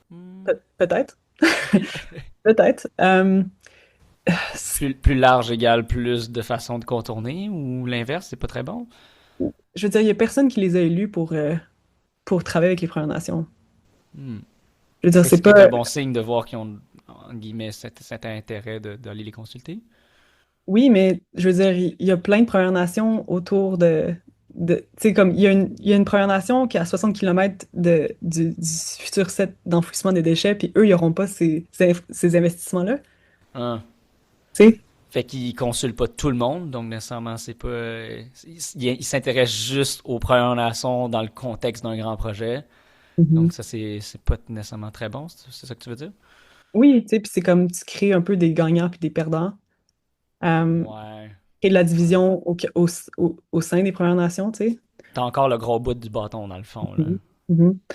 Mhm. Puis, tu sais, je veux dire, tu sais, le Bureau des grands projets a été créé pour accélérer le processus d'obtention de permis, puis pour aider à coordonner le financement. Fait que qu'est-ce qu'ils font à aller aider la consultation pour un projet qui n'aurait même pas été référé? C'est un peu de l'ingérence, dans le fond, là. Ingérence ou, tu sais, je sais pas. Ça serait bien d'avoir plus d'informations, mais ils répondent pas aux questions, ça. Ouais. Il manque-tu de journalistes comme toi pour venir couvrir ces grands projets-là? T'es-tu toute seule à couvrir ça? Tu disais que t'étais deux tantôt? Oui, on est vraiment, à iPolitics, c'est une vraiment petite salle de nouvelles. Je veux dire, à Radio-Canada, au Devoir, à la presse, dans les médias anglophones, le Narwhal, la Logic, tu sais, comme tout le monde s'intéresse au bureau des grands projets. OK. Je sais pas si quelqu'un a comme un journaliste comme moi qui est vraiment affecté seulement à ça, mais je veux dire, tout le monde s'intéresse. Quand il y a une annonce de projets qui vont être référés, tout le monde couvre ça. Mhm. Tout le monde, tu sais, se penche un peu plus en profondeur sur les projets qui ont été choisis. Euh, je pense que, je veux dire, il y a un intérêt, mais je veux dire, le nombre de journalistes, comme je veux dire, diminue d'année en année. Alors, Ouais. tandis que le nombre de personnes qui travaillent en relations publiques, tu sais, comme un peu l'envers de la médaille du journalisme, augmente Ouais. d'année en année. Tu sais, il y a des statistiques qui démontrent vraiment que, tu sais, on est de moins en moins de journalistes, de plus en plus de gens qui font de la relation publique. Fait que c'est comme, nous, on travaille un peu contre le courant, si on veut, aller Contre ces chercher de gens-là dans l'information. relations publiques? Mais eux, leur job, c'est juste de t'empêcher de faire ta job. Ah ouais, ok. Ben, probablement qu'il y a quelqu'un qui travaille là-dedans, tu sais, ça dépend. Puis probablement qu'il aimerait pas ça que je dise ça comme ça, mais tu sais, c'est eux qui vont t'empêcher d'aller directement à la source d'information, c'est eux qui vont contrôler le message, c'est eux qui vont te répondre avec Ils deux veulent lignes filtrer le écrites pour message, dans le fond, là. filtrer, tu sais, qui vont gérer de manière stratégique comment tu présentes ton argument, tu sais, que je trouve qu'on a de moins en moins de ressources alors que les entreprises puis le gouvernement ont de plus en plus de ressources pour contrôler le message. Fait que c'est juste, c'est vraiment, on est comme des C'est saumons pas qui dans nagent. nos intérêts, là, d'avoir ces gens-là en train de travailler, en train de filtrer le message, là, dans le fond, là. Mais c'est juste que c'est dur d'avoir une réponse directe, tu sais. Mhm. Ben, c'est Je trouve- justement ça, je dis, Ouais. le journaliste il est du côté public, il vient Ouais. justement informer les gens, c'est dommage parce que tu sais, Ouais. ça encourage vraiment aux riches qui deviennent plus riches, puis nous autres plus dans leur poche, moins dans les nôtres, là. Mm. Comment on fait pour couvrir des enjeux justement politiques puis de journalisme sans tomber dans la polarisation? C'est clairement on voit ça, là, j'ai l'impression que la gauche extrémiste devient plus extrémiste, puis la droite extrémiste devient de plus en plus à droite. Est-ce que c'est à cause de l'économie qui devient plus difficile ou vraiment les médias sociaux vraiment polariser ces choses-là? Est-ce qu'on manque de journalistes pour éviter ce genre de polarisation-là? Comment on fait pour Mm. moins encourager ça? Ouais, ça c'est vraiment une. Je pense que tous les médias se penchent là-dessus en ce moment pour essayer de répondre à cette question-là. Les médias ont vraiment un gros rôle à jouer pour la polarisation. Médias Je pense publics, que tu veux dire, par les contre, médias, right? oui, même médias privés, Ouais, tant que les valeurs qui guident le média sont comme ouais, l'impartialité, ouais, euh, puis tu sais, basées sur les faits. ouais, Je pense que tu sais, le problème, c'est que les gens sont moins intéressés par quelque chose qui est comme nuancé que ouais. par quelque chose qui est C'est comme pas par... séduisant, ouais. Non. Tu sais, je peux te donner un exemple, là. Jeudi, il y a un cargo de gaz naturel liquéfié Ouais. qui vient de l'Australie, qui a atterri dans les maritimes. Mhm. 25 000 kilomètres que le cargo a fait pour se rendre là. Les conservateurs étaient outrés. Tu sais, au Canada, on donne des records de production de gaz naturel Ouais. liquéfié. On a plein de projets en cours. On essaie de devenir un pouvoir énergétique majeur mondial, blablabla. Puis là, on va importer du gaz de l'Australie, tu sais. Ouais. Fait que ça, dans les cercles conservateurs en ligne, tu voyais plein de gens parler de ça, de comment c'était ridicule, il faut construire plus de pipelines de l'ouest à l'est, blablabla. Faut Mais devenir après plus ça, que autonome énergétiquement, ouais. ah, ah, Ok. ah, ah. Fait que, tu vois, ça, c'était. Les conservateurs étaient vraiment là-dedans, tandis que les libéraux, eux, ils regardaient ça et étaient comme, OK, ouais, mais c'est parce que l'Australie en produit énormément. Cette année, la Chine n'en a pas acheté beaucoup, fait qu'ils vendent leur gaz à rabais. L'Atlantique, eux, oui, c'est un terminal d'import, fait qu'ils vont en avoir un peu pour eux, mais après ça, ils vont pouvoir se tourner vers les États-Unis puis le vendre pour un bon prix. C'est juste la façon dont l'économie mondiale fonctionne. C'est pas une question de pipeline ou de capacité parce que Ouais. c'est juste comme il y avait une opportunité, ils l'ont saisie. Right? Mais de la façon que c'est framé, La ça façon dont c'est dépend de framé. qui regarde la caméra, ouais, ok, je vois. Mhm. Mais personne, tu sais, comme, tu peux présenter ça comme un fait, right? Ça va coûter la même chose de shipper d'Australie que de shipper à travers la pipeline, whatever. Comme, il y a moyen de polariser la chose puis de parler de ça comme étant comme, ah, le gouvernement nous empêche de construire des grands projets qui nous permettent d'avoir une autonomie puis une croissance économique. Ouais. Tu peux toujours utiliser certains trucs comme filtrer selon ta vision et tes valeurs. Puis je pense il y a beaucoup de cette conversation-là qui se passe en ligne dans ta bulle. Et il y a personne Ouais. qui va juste aller lire l'article qui décrit, OK, ben, c'est pour ça que ça s'est passé. Tu sais, les gens sont juste pas vraiment intéressés par les faits de la chose. Non. Ouais. Puis comment tu fais pour écrire quelque chose de véridique si tu me dis qu'il y a autant de misère à parler à des gens qui disent la vérité puis qui filent puis il y a plus de gens. Comment on fait ça pour avoir vraiment un portrait plus nuancé puis plus réel de la chose sans avoir maintenant un filtre polarisant, là? Mm. Ben, dans le fond, tu présentes ce que quelqu'un dit, tu présentes l'opinion de qui est contre ce que la personne a dit, puis après ça, tu sais, tu fais un peu d'analyse contextuelle. Je peux te donner un exemple. En ce moment, tu sais, il y a beaucoup cette question-là de est-ce qu'on devrait investir dans notre industrie de gaz naturel liquéfié? Mhm. Euh, Parce que il va y avoir beaucoup De demande. Ouais. de supply. Mhm. Comment on dit, tu sais, le marché il va avoir énormément, parce qu'il y a des projets au Qatar, il y a des projets aux États-Unis, puis il y a cette question-là de la demande ne peut être incertaine en Asie, parce que l'Asie se électrifie super rapidement. Mhm. Euh, mais le ministre de l'Énergie, le ministre Tim Hodgson, lui, il est vraiment à cheval là-dessus. Il dit que comme c'est notre industrie, c'est le futur, on va devenir un des plus grands producteurs au monde. Fait que là, moi, je dois aller retourner puis écrire un article là-dessus. Tu sais. Il y a des gens qui questionnent la demande dans le futur. Il y a des gens qui questionnent, il y aura peut-être un peu trop de gaz pour la demande d'ici 2030. Nous, on va investir des milliards de dollars dans ces projets-là pour devenir un exportateur. On va peut-être perdre énormément d'argent, mais le ministre, lui, il est convaincu que tout le monde qui dit ça, c'est pas de quoi il parle, parce que lui, quand il voyage en Chine, il se fait dire que tout le monde a besoin de gaz liquéfié. Alors, comme tu sais, tu dois écrire un article là-dessus, les faits sont un peu différents de ce que le ministre dit. Pour ça, le ministre va en Inde, l'Inde dit on va acheter tout ce que le Canada a besoin. Moi, je suis obligée d'écrire ça puis de dire, OK, l'Inde dit qu'il va acheter tout ce qu'on peut, tout ce qu'on veut produire.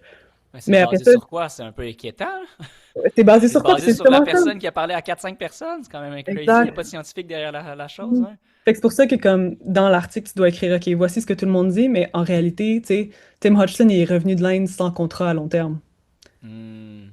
Fait qu'il il Ouais. peut bien dire qu'il est confiant qu'il va avoir une demande, mais il n'y a pas le papier pour back it up. Moi, en tant que journaliste, c'est tout ce que je peux dire, c'est ça. Tu sais. Puis après Ouais, ça, c'est ça. c'est aux gens de lire jusqu'à la fin, tu sais. Rendu you walk the talk, rendu là, t'es-tu ressorti avec des réels faits? Ouais, oh mon Dieu, Ouais. c'est quand même important. Est-ce que tu trouves que le public comprend bien les grands projets? C'est pour ça que tu travailles sur les grands projets? Puis que tu viens en parler aujourd'hui? Ouais. Je pense que ce serait vraiment important que le public s'intéresse à ça parce que ça peut avoir des répercussions vraiment à long terme, surtout si l'Alberta réussit dans son projet de pipeline. OK. Euh, Puis Ça, ça va être. est-ce que tu penses qu'on peut, nous, en tant que petits mondains, on peut faire quelque chose? À part s'informer? Je pense s'intéresser à la chose. Je veux dire, quand tu demandes des documents au gouvernement, des demandes d'accès à l'information, souvent les analystes au gouvernement même vont dire comme on pense qu'il va y avoir de l'intérêt du public ou non. Tu sais, OK. no media attention is expected. Ah ouais, OK. Fait que je pense que si tu prouves au gouvernement qu'ils ont tort, que le gouvernement, que les Ouais. gens s'intéressent au gouvernement puis ce que le gouvernement fait, je pense que ça, c'est le plus grand pouvoir. Tu sais, comme, parce que c'est là que le gouvernement ferait peut-être plus attention. OK. Puis on s'informe où? Mettons que tu me dis, là, pour ces projets-là, il faut qu'on check. À part iPolitics, mettons, là. Ben, tous les médias, moi j'adore Le Devoir, j'adore la Ouais. presse, le Journal de Montréal, je veux dire, il y a des bons journalistes partout. Ouais. Puis, Radio-Canada, évidemment, excusez. oui, oui, mon Dieu, faut pas les oublier, eux, pire, oui, c'est... Non, j'adore Radio-Canada. Radio-Canada m'a formé. Puis ils ont, tu sais, je veux dire, je pense que c'est vraiment eux qui, contrairement même à CBC, ils ont vraiment compris comment aller sur les réseaux sociaux avec Rad. Tu sais, c'est des produits qui voyagent Ouais, énormément. Ils font ouais. vraiment une bonne job.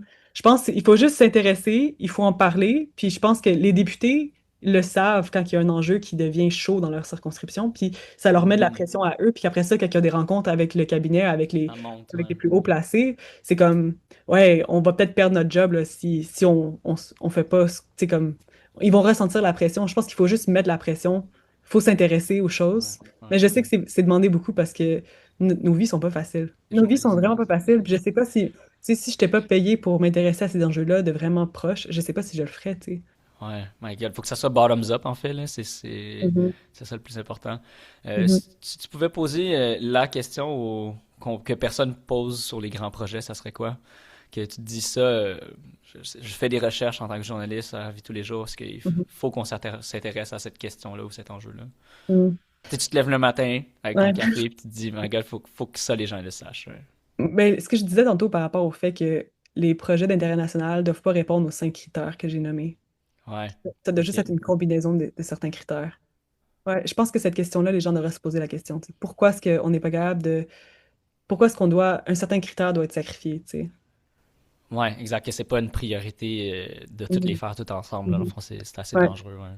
Puis au pire, là, si t'es pas capable de toutes les faire ensemble, tu sais, au moins que la question climatique puis que la question des droits autochtones soit comme un must, tu sais. Ouais.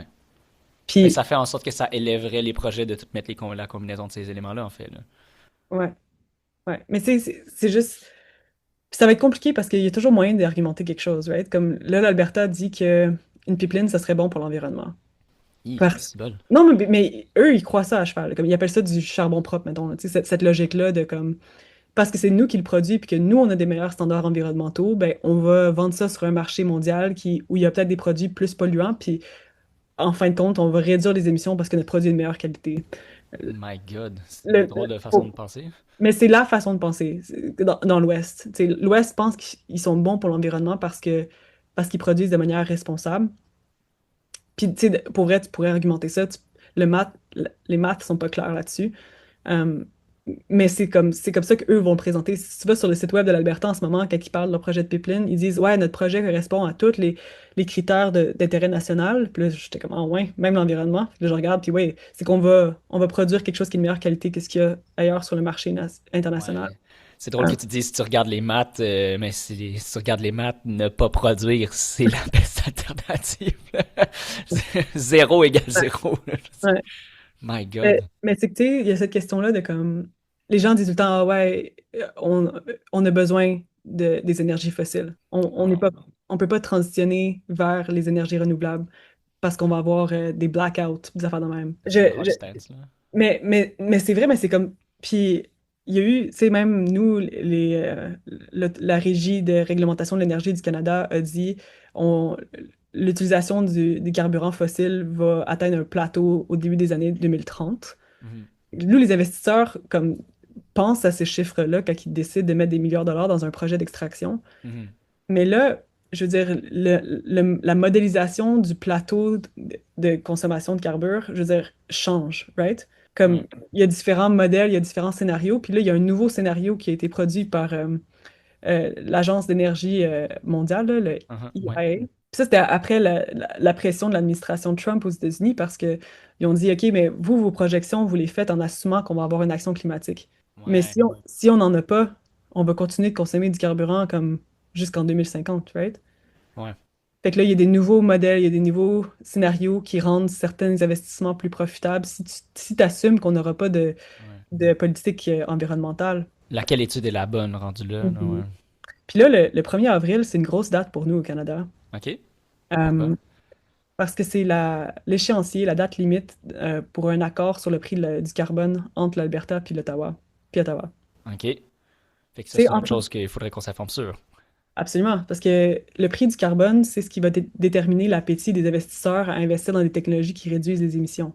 Hmm. Tu sais, Ouais. est-ce que tu vas investir dans un projet de capture de carbone? Tu vas seulement le faire si le carbone coûte quelque chose, parce que sinon, tu feras jamais de cash en investissant là-dedans, Ouais. right? Ouais, Fait c'est que- Ouais, money talks, là, puis dès que ouais. ça va devenir plus... tu sais, on dit tout le temps que si le Mhm, carbone coûte plus cher, mhm. c'est là que ça va avoir un réel shift. Ouais, ouais. Ouais. Tu sais, le gouvernement fédéral a un plan que le prix du carbone doit augmenter à chaque année. Ça, c'est vraiment différent du Québec parce que le Québec a son propre système avec la Mhm. Californie depuis longtemps, mais le reste du Canada a chacun des différents systèmes. Puis l'Alberta, c'est ce qui compte le plus parce que c'est la province qui pollue le plus. Right? Ouais. 40% des émissions viennent de l'Alberta, Ouais. quelque chose comme ça. Euh, fait que là, en ce moment, tu sais, pour que le prix soit assez élevé pour que ça convainque les investisseurs de capturer du carbone, il faudrait que ça soit en ce moment à genre 95 dollars par tonne. Ouais. Il faudrait que ça monte à 130 dollars par tonne d'ici 2030. En ce moment, Ça en donne un beau Alberta, là, chiffre, là. Ouais. un crédit de carbone, là, tu peux acheter ça pour 35 piastres. Ah ouais. My Fait God. que, fait que les entreprises, comme ça leur coûte plus cher investir dans la capture de carbone que de juste payer le prix du carbone en ce moment, tu sais. Mm, mm. L'Alberta arrête pas de faire des choses comme introduire des nouvelles façons de régler ton obligation de carbone. Là, en ce moment, tu peux genre investir dans ton entreprise, puis c'est une façon de régler ton obligation de carbone, même si ça réduit ton investissement réduit pas nécessairement les Les émissions, émissions. ouais. Ouais. Puis tu peux réutiliser des anciens crédits que tu n'aurais pas utilisés, les recycler, les remettre dans le système. Fait que, tu sais, il augmente le supply, baisse la demande. Puis Fait que le là, problème, c'est le système. Le rendu là, clairement, il y a des loopholes système, à faire, là, ouais. le système, puis l'Alberta a dit l'année passée, on n'augmente plus le prix du carbone, on blabla. Puis tu sais, c'est vraiment confrontationnel avec Ottawa. Puis c'est ce que le premier ministre McCartney a essayé de faire, c'est de dire, OK, vous voulez vraiment une pipeline? On va vous la donner, votre pipeline, mais là, il faut que vous soyez sérieux par rapport à votre prix du carbone. Il faut que ça monte à 130 l'année d'ici 2030. Ah Il ouais, faut les que investisseurs n'aiment pas ça, ouais. les investisseurs n'aiment pas ça. Puis, tu sais, ils disent au gouvernement, si vous mettez un prix sur le carbone, il n'y a plus personne qui va investir dans l'industrie pétrolière au Canada parce qu'il y a d'autres pays comme les États-Unis où il y en a pas de prix de carbone, tu sais. Ouais. Puis là, ils vont dire on va perdre des contrats, non, non, non, qui va Mhm. investir dans le Canada, ouais. Puis encore une fois, c'est des arguments économiques qui sont puissants, là, ouais. Surtout en Alberta où, tu sais, le budget provincial dépend entièrement du prix du pétrole puis des revenus du pétrole. Puis, tu sais, Mhm. l'Alberta, ils ne payent pas tant de taxes que ça. Euh, Puis, ils ont des gros services sociaux assez généreux. Fait que là, en ce moment, tu sais, ils ont le budget qu'ils ont représenté cette semaine était déficitaire, là, mais comme du jamais vu. Là, comme, puis tu vois que l'Alberta, c'est quelque chose qui leur stresse énormément. S'ils réussissent pas à, tu sais, faire croître leur industrie pétrolière, il va y avoir vraiment. Un L'État va comme. changement, ouais. Ouais, l'État va se capote, vraiment. Ouais, Fait que tout là, est dépendant de ça. On investit tellement dans ces infrastructures pétrolières-là que s'il y en a plus, ben, il faut qu'ils réinvestissent puis mhm. ils ont pas pensé dans le futur, là, ouais. Tu sais, le prix du carbone, là, si ça s'applique à leur secteur d'électricité, eux autres sont foutus, là. Mm, 80% de leur électricité vient du gaz naturel. mm, mm. Euh, Fait que comment tu fais? Tu peux pas transitionner rapidement vers tu sais, l'énergie éolienne, l'énergie Ouais, solaire. Comme 80% de ton système dépend du gaz naturel, ça va prendre 20 ans avant que tu puisses avoir des installations ouais, nucléaires. Fait qu'eux, ils sont vraiment stressés. Puis c'est pour ça qu'ils ont mis un moratorium sur les projets d'énergie éolienne et énergie solaire, même si, pour vrai, ils ont vraiment un bon environnement pour générer ce genre d'énergie-là à partir ouais. de là. Tu sais. C'est dommage de voir qu'ils double down sur l'industrie pétrolière jusqu'au bout, jusqu'à la fin. Mais je pense qu'ils ont peur parce que l'ampleur de la transition qui est demandée est tellement grande. Ouais, Puis j'ai tellement d'empathie pour eux, tu sais. ouais.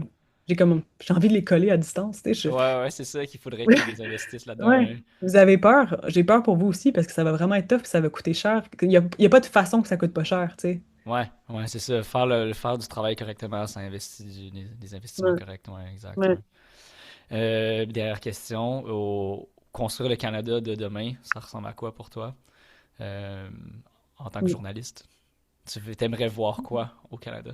Ben, pour vrai, le projet d'énergie éolienne de la Nouvelle-Écosse, ça fait un peu rêver. Ok, Euh, Tu sais, pourquoi?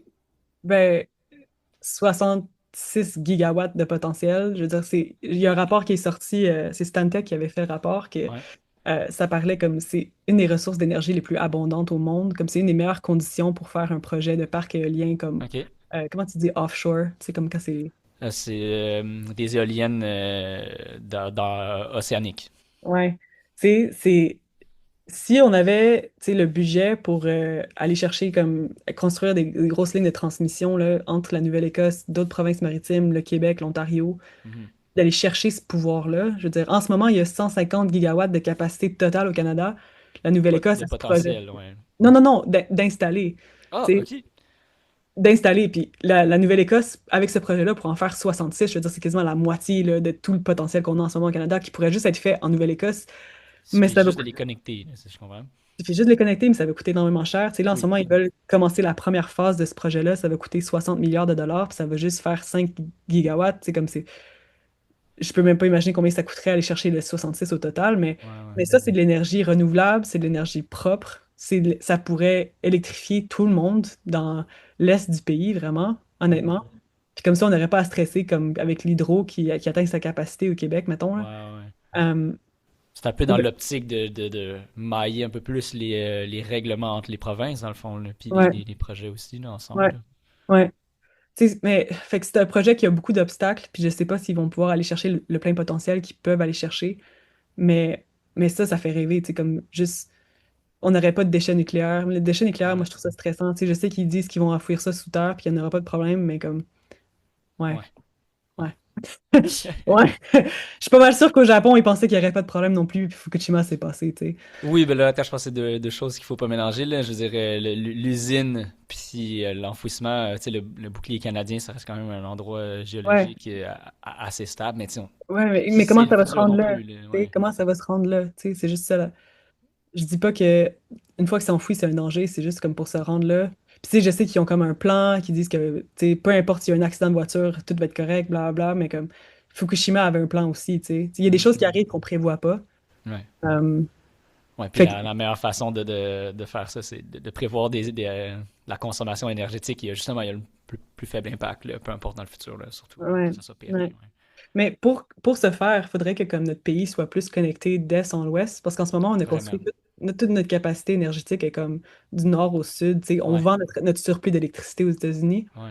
Alors que tu sais, si on pouvait échanger entre les provinces, comme, tu sais, comme ce qui se passe au Québec en ce moment, l'hiver, le Québec a besoin d'électricité, l'Ontario en donne, puis Mhm. l'été, l'inverse, tu sais. Ouais, ouais. Il y a certaines provinces qui ont comme des trucs complémentaires comme ça. Puis il y aurait plein de potentiel à faire ça à travers le pays, mais il faudrait que comme on arrête de comme se comporter comme des 11 différents pays dans un pays, tu sais, que Ouais, tout le monde a la ouais, même réglementation, ouais. puis comme ça serait plus facile de bâtir des gros projets comme ça. Ouais. Tu sais, je veux dire, moi, si je parle d'électricité en ce moment, mais je sais que c'est seulement une partie des émissions. Mais oui. Il y a le transport qui est quelque chose de vraiment important aussi. Je pense qu'il y a des projets comme le train très grande vitesse qui serait construit entre Toronto puis la ville de Québec. Ça, c'est comme ça. Il faut vraiment viser sur des projets comme ça. Ouais. Mais il faut aussi faire attention de ne pas dire aux gens qui habitent dans des régions plus éloignées qu'ils doivent minimiser leur transport avec leur véhicule parce que comme il y a certaines réalités qui sont juste trop différentes. Tu peux pas te demander ça. Tu sais, comme là où j'habitais dans le nord avant, là, ça prenait 1 heure se rendre en ville. Mhm. C'est quoi, je peux pas aller en vélo, ça m'aurait pris 4 heures. Comme je peux pas Pas aller faire au des trains travail en partout vélo. non plus. Ouais, Non, exact. non. Euh, mais il y a certaines places, comme dans les régions plus urbaines, où qui est comme littéralement et tout ce qui est comme communauté ou transport public, ça c'est, je veux dire, c'est tellement trippant. Puis si on peut comme s'assurer qu'une grande partie de la population a accès à ces technologies-là, ça ferait une Mhm. grosse différence. Ouais. Tu sais, faut pas Euh, demander, comme tu dis, aux gens en région de changer leur mode de vie et tout ça, là, mais en même temps, non. les gens en métropole, ceux qui ont le plus gros impact, fait que, tu sais, si tous cette population-là peut changer de comportement, ça fait un plus gros impact quand même, là, ouais. Ouais. Je sais pas, le Canada de demain, il a l'air de quoi? Tu Mais fais il ton mieux en tant faudrait. que journaliste, au moins. Mais je sais pas, la priorité, selon moi, devrait être comme vraiment l'aspect climatique non négociable pour les grands projets, Mhm. qui, tu sais, un aspect climatique sérieux. Ouais. Puis je sais que ça aurait des grosses implications pour l'Alberta. Alors peut-être qu'il faudrait juste s'assurer qu'on est là pour l'Alberta. Yeah, my God, c'est une belle phrase, ça. Make sure we're here for them. Ouais. Ouais. Tu sais, Wow. comme qu'ils sont pas tout seuls, puis que Ouais. c'est pas à eux de, tu sais, payer le coût de la transition énergétique qui va leur coûter à eux beaucoup plus cher qu'à nous. Ouais. Ouais, être là plus pour eux, ça leur donnerait peut-être un sentiment moins de séparatiste. C'est vrai que Ouais, c'est une belle phrase, ça, ouais. C'est mais une belle c'est idée. un peu tabou, là, mais dire keep it in the ground, c'est vraiment Ouais. considéré tabou, tu sais? Ouais. Ouais. Genre, pourquoi est-ce qu'on n'exploiterait pas les richesses qu'on a? Ouais. Sont à nous, tu sais? Ouais. Ouais. Je comprends cette logique-là, j'ai de l'empathie pour cette logique-là. Mais c'est Wow. juste, il y a pas de solution, tu sais, comme, c'est quoi, il va falloir attendre qu'on ait atteint 4 degrés Celsius de réchauffement climatique pour Ouais. prendre ça au sérieux, tu sais? Je Ouais. comprends leur perspective, mais c'est qu'il n'y a pas mille façons de... Tu sais, comme eux vont dire, ah, on va construire Pathways Plus. Je sais pas si t'as entendu parler de ce projet-là. Non? Ok. Fait que c'est le projet qui serait la condition. Si l'Alberta construit une nouvelle pipeline, ils doivent construire Pathways. OK. Pathways, qui est un projet, qui serait un des plus grands projets de capture de carbone au monde. OK. Il va coûter genre 16 milliards de dollars, au My moins, God. peut-être OK. plus. Puis là, l'industrie pétrolière, comme ça fait des années qu'ils disent qu'ils vont faire ce projet-là, mais euh, ils n'ont jamais commis d'argent sérieux. Tu sais. Ouais. Le Parce que gouvernement, il n'y a pas de ouais, retour sur investissement sur ce carbone-là, donc... à moins qu'on ait un prix solide pour le carbone, you know. You Ah, OK, know. je Et vois, tu je sais, puis vois. cet argent-là pourrait être investi dans des projets de capture de carbone. Puis tu sais, je veux dire, c'est pas la solution genre qui règle tout parce que ça, c'est juste les émissions de la production. Après ça, tu brûles le pétrole puis ça fait des émissions aussi. Ouais. Mais je veux dire, au moins, tu enlèves comme un 20% là, du cycle de vie de ce carbone-là. Um, fait que je veux dire, c'est quand même relativement, c'est peut-être une façon de faire que l'Alberta pourrait avoir ce que l'Alberta veut avoir, mais il faudrait qu'il y ait beaucoup d'argent qui soit investi, puis beaucoup de cet argent-là va venir de nous, les contribuables, tu sais. Ouais, ouais, ouais.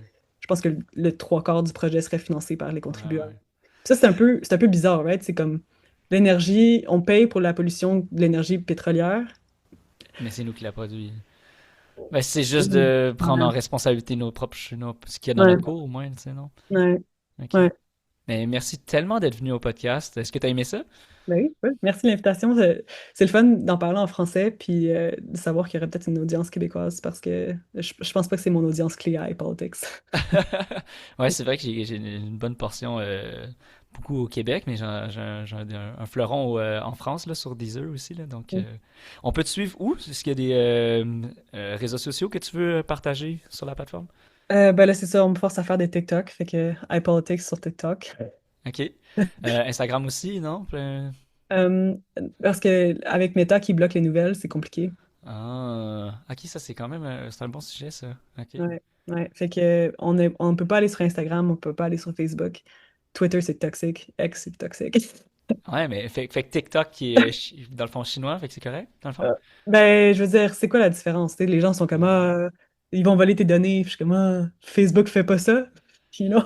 Ouais, c'est ça. Puis tu sais, tant qu'à, mais justement, toi, t'es quand même, ils volent des données, mais toi, tu me donnes la bonne information. Fait qu'ils peuvent toujours voler des bonnes informations, au Mm. pire. Ouais, ouais. Non, mais je veux dire, il y a pas de plateforme idéale. Idéalement, les gens vont directement sur notre site web, mais je comprends que c'est demandé beaucoup, puis que les C'est gens quoi ont le site web? iPolitics.ca. Ok. Merci vraiment d'être venu au podcast, c'est vraiment gentil, là. C'était vraiment un sujet vraiment intéressant et pertinent, là. Merci de l'invitation, Pat. Merci tellement d'avoir écouté le podcast Écologie et Société. Si vous avez été interpellé, n'hésitez pas à en parler autour de vous. Partagez justement le site de iPolitics puis Écologie et Société. Puis continuez les bonnes réflexions entre vous, là. On se retrouve sur Instagram à écologie.société pour poursuivre les prochains épisodes puis voir les prochaines ressources puis les stories que je mets. Fait qu'à la prochaine. Merci beaucoup de nous avoir été des nôtres. Bonne journée. Au revoir.